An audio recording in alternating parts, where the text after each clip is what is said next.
So something that happened in the past, we've been graced at this conference with a lot of very interesting thinkers who have shared their ideas. And, you know, in recent years,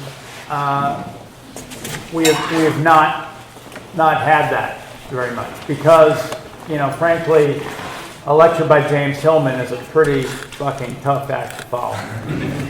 Yeah. And so Jonathan and I have been talking, and we decided, even though we're shabbily inadequate to do that, it still needs to be done.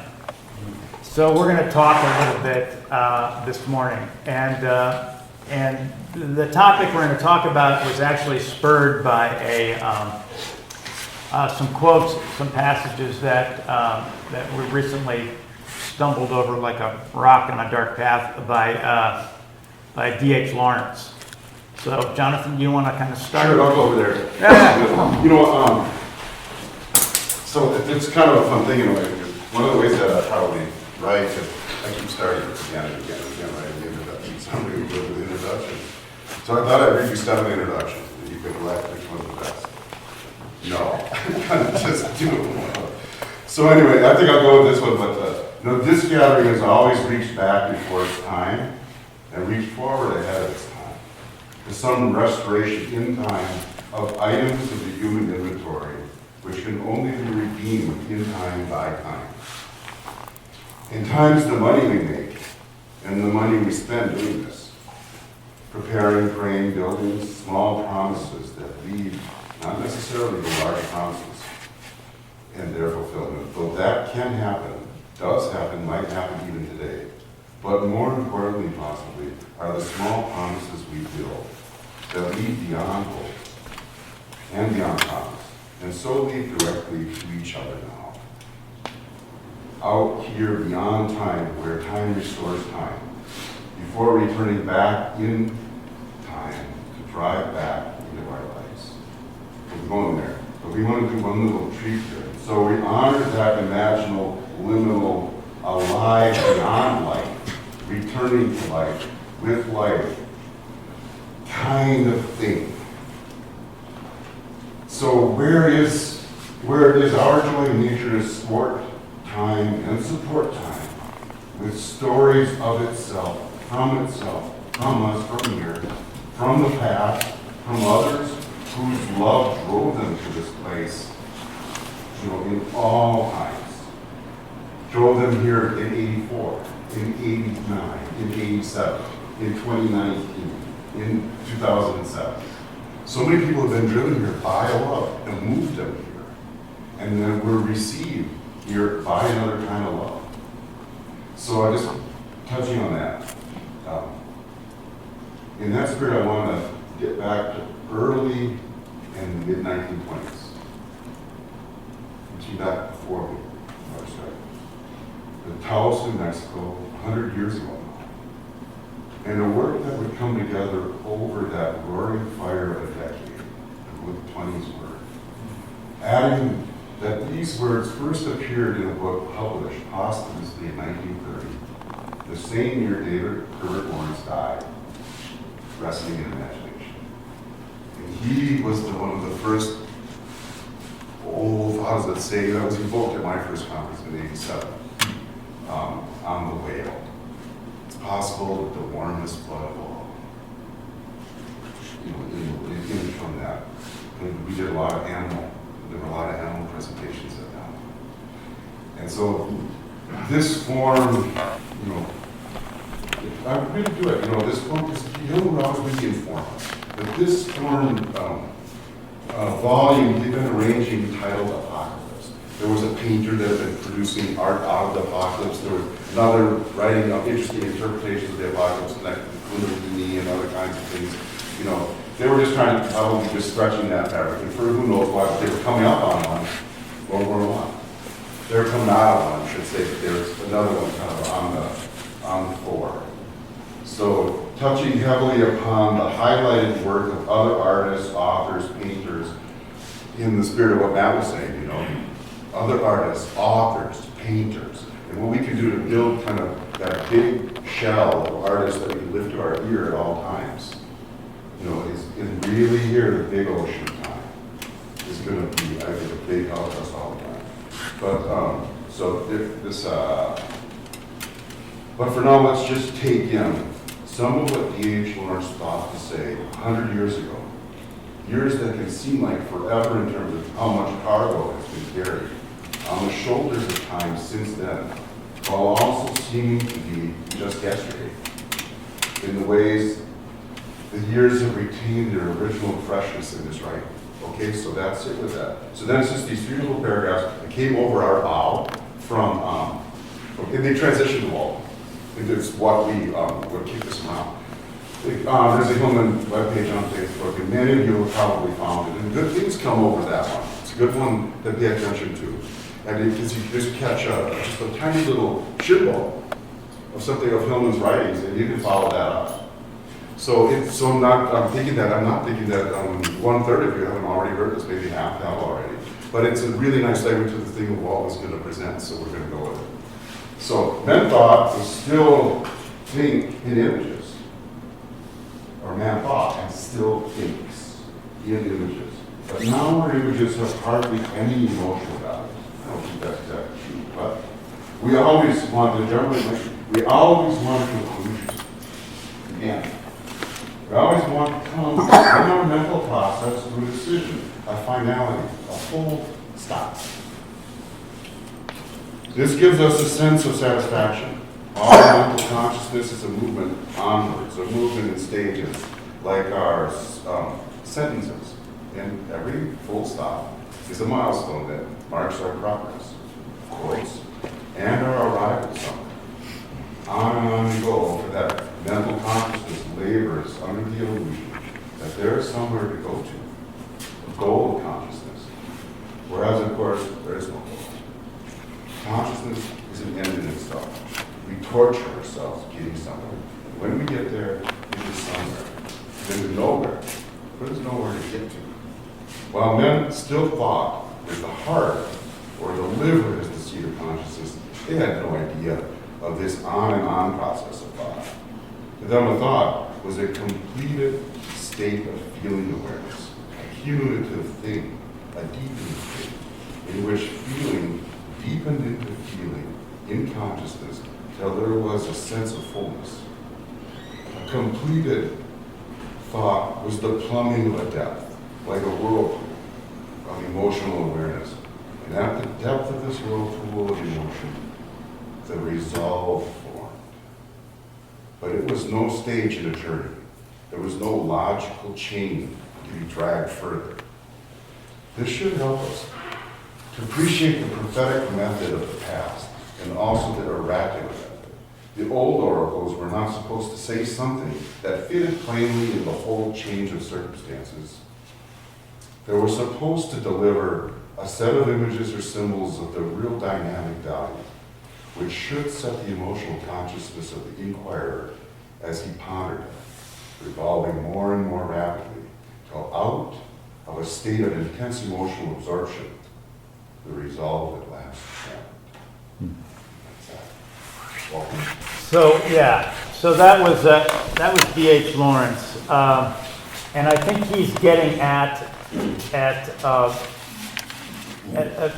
what we're thinking about and what we're moving towards. So I've entitled this little talk, "Indigenous Thought and the Purpose of this Conference," or that is, what are we doing here?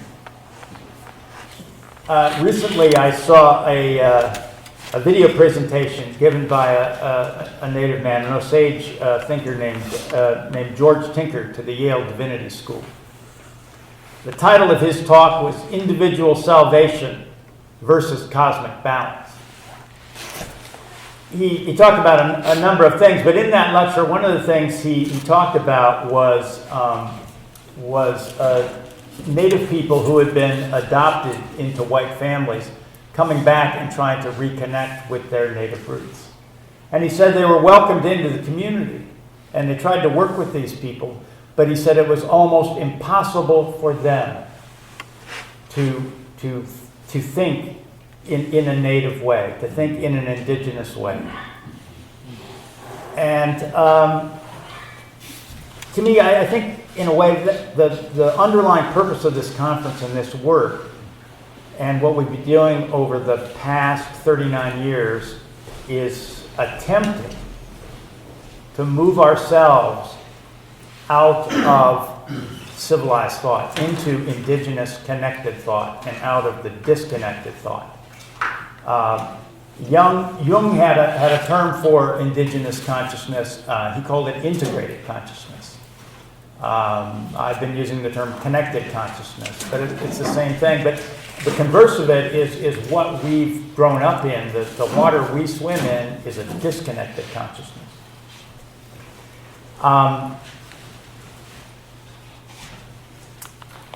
Sometime in the 80s, Robert Bly noticed that there was a lack of depth in men. And he connected this to a lack of initiation into heart-connected generative manhood, right? The loss of initiation, that's what Iron John was about, and moving back to it. That's the genesis of this conference and this work. In the 90s, we met in some indigenous teachers and thinkers, Malidoma Some and Martin Prechtel. They elaborated on this, and they demonstrated and established rituals to help lead the connection to ancestral and local spirits, which is what we were doing last night, right? James Hillman as well, with his focus on what the soul wants and the ensouled or animated world. He was also working in that same vein, I think. You would agree. My work, many of you, some of you know that I've written a book on the Gilgamesh story. And that to me is a myth of the origin of disconnected consciousness. It's the myth of the origin of civilization. So my work has led me to look for that place where we constructed this notion that somehow we stand apart. The notion of human exceptionalism. That we started to look at ourselves as separate from the rest of the creation. I believe it happened when we started putting walls around our cities. We created at that moment a concept of wilderness, of the wild. We talk in this conference about the wild and reconnecting with the wild man. The wild wouldn't exist unless we have a consciousness of something that is apart from it. Why would we want to separate from that? When we pray, we talk about our relatives, all our relations. We have a concept of ourselves as somehow being unrelated. And that is the source of a lot of difficulty. That is a source of things that are leading us, to kill a lot of life on this planet. We have a concept of things being inanimate. There are inanimate objects, right? This chair that's inanimate. That table, this building that's inanimate. But where did we get the concept that something is inanimate? When you're in a sweat lodge, what is inanimate? Yeah, there's nothing inanimate. We speak to the stones. They are our relatives. They are our ancestors. It's a useless concept. Some plants are weeds and some valleys. Yeah, but they're alive. Yeah. So, one of the things, I won't go into the whole story of Gilgamesh, but one of the key moments in that story is the felling of a tree. In the story, it's called the throne dais of the gods. It's the great cedar. And this sets in motion kind of the whole story. But that tree is cut down. And to me, when you cut down the throne dais of the gods, when you cut down the great tree, you're cutting down the axis mundi, is the Latin name for it, the axis around which the universe revolves. So you do several things when you cut that tree. And the foundation of our civilization, because our civilization sprang from those cities in Mesopotamia. Since they rose, there has never been a time when that form of civilization, when that form of being, when that consciousness was not spreading around this globe. And it virtually wiped out every indigenous people. It hasn't wiped them out, but it has severely damaged them. Every indigenous people and every indigenous way of thinking on this planet. When you cut down the great tree, I think several things happen. One is that you cut off your source to the roots. So you no longer have ancestral connection. The ancestors are now dead. The past is now dead to you. It's irrelevant. We're just making what we can make today to make our lives comfortable. We cut off ourselves from the ancestral. The other thing that happens is simultaneously we cut ourselves off from the celestial, the crown of the tree. So now heaven is inaccessible. The gods, the great celestial spiritual powers are up in the sky, unreachable by us. We have the present, and our goal now is to get back up there, right? The other thing that happens when you cut the tree, when you cut the axis mundi, you stop the cycle. You stop the orbiting, the rotation, right? And so now time is stretched out in a linear fashion. It is put on a timeline, and as Lawrence mentioned, we now have a notion of progress. And there's a lot of talk in the environmental movement about sustainability, but generally that sustainability is let's sustain our lifestyle even though we're running out of gas and things. Yeah, we have, So that isn't the same as thinking cyclically. Imagine a world where you didn't think about the future being different than today or than the past. I mean, it might be different in some ways, but it's cyclical, but it's not dramatically different. For about 250,000 years, human beings lived in pretty much the same way that their ancestors did. In the last 6,000 years, we've become radically different from that.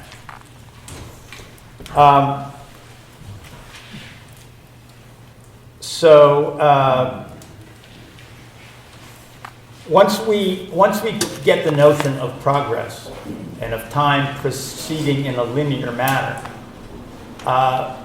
we also get the idea of, I think, seeking immortality.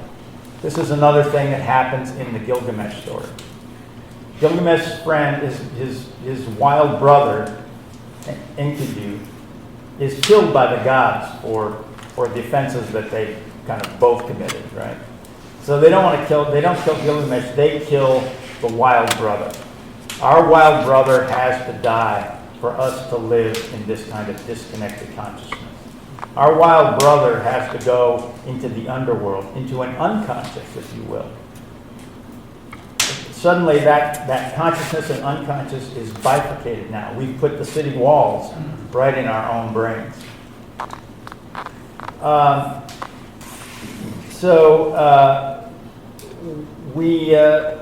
We now are left with a search for immortality. Gilgamesh shows out. Gilgamesh is looking at Enkidu's body, and a worm crawls out of Enkidu's corpse's nose. And Gilgamesh is repulsed and realizes that he too is mortal, and he's got to get the fuck out of mortality. He's got to find a way to become immortal. That was the kind of the first story of humankind that we know of where that happens, where a human being is seeking mortality. That has trickled down into all of our religions. The Buddha has virtually the same story. Prince Siddhartha is exposed to old age, disease, and death, and in revulsion, he goes out to find a way out. And he goes and eventually finds enlightenment as the way out. But he's still trying to break the cycle. He's not trying to continue the orbit around the great tree. He's trying to break it, right? Christ, is giving us eternal life. He conquers death and goes and lives in the celestial with the Father and things like that. We're seeking a way out. Elon Musk is trying to, and the Noble Yuval Harari, who wrote *Sapiens 2.0*, are talking about, downloading our consciousness into machines so these animal bodies are no longer necessary. We can achieve godlike immortality. That's the goal, because when you put a notion of progress, well, why would you progress to a thing that works, right? You want to get to something better. No disease, no discomfort. It's insane, but that's what we've been trying to get to.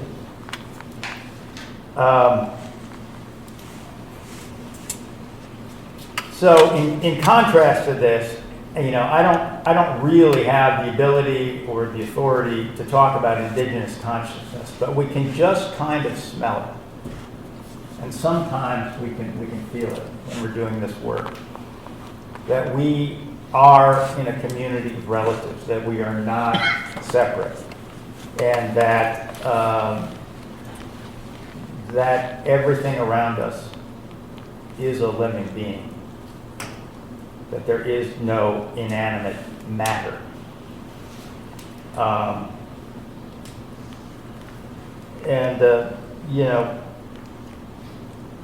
One of the things, Miguel tells a story of Humberto Acabal, right? And we're talking about the idea of cyclical or perhaps even spiral time versus linear time. Acabal said to you, the difference between you and me is you're a line, we are a circle. Right? Something like that, right? The first time we met, he said, the big difference between you and me, he took a piece of paper out, and he said, drew a line, said, that's you, and then he drew a circle, and it was, that's me. That's all. Yeah. Yeah. But I said to him, I'm more like that than you think. So, in conclusion, there is no fucking conclusion. But yeah, I will. But I do want to leave you with an image, as Lawrence talks about. I want you to imagine that great tree of the world, the axis mundi, the pivot point around which creation revolves. And I want you to imagine yourself. I want you to imagine that trunk of the tree passes through your body, through your spinal column. Now imagine down below it are the roots of that tree. All the ancestors, all the ones who have gone before us. They're not dead. The roots are growing, but they're growing down. They're going deeper into the past, deeper into the waters under the earth, pulling up nutrients, minerals, all the elements that they pull up, all those elements, all the carbon that the roots of the great tree pulled up, those were forged in exploding stars. Mm-hmm. Yeah. It's pulling those nutrients up, that sweet sap. And it pulls it up into the trunk where we are now. We're in the outside of that trunk, sitting in a circle. We're making this year's ring. The past year's rings lie inside the circle, right?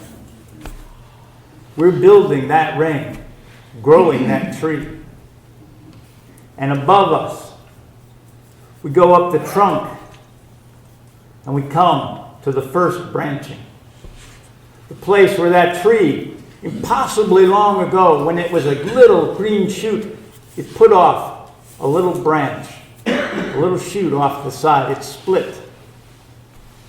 And from that first split, it goes on, splitting again and again and again, branching and branching, up into the celestial.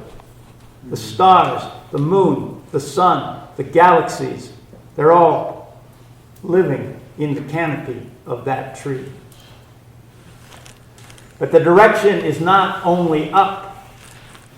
A tree is a torus of energy, like a magnetic field, it's like the poles of a magnet. The lines go back down. The tree drops its leaves, right? They go down. They feed the community of the soil.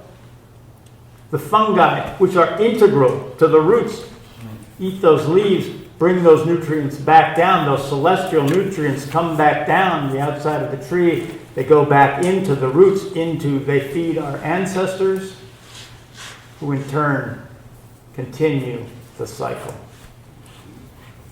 So just sit for a moment now. I'll bring us back to creating this year's annual ring in that tree. And that's where I will be.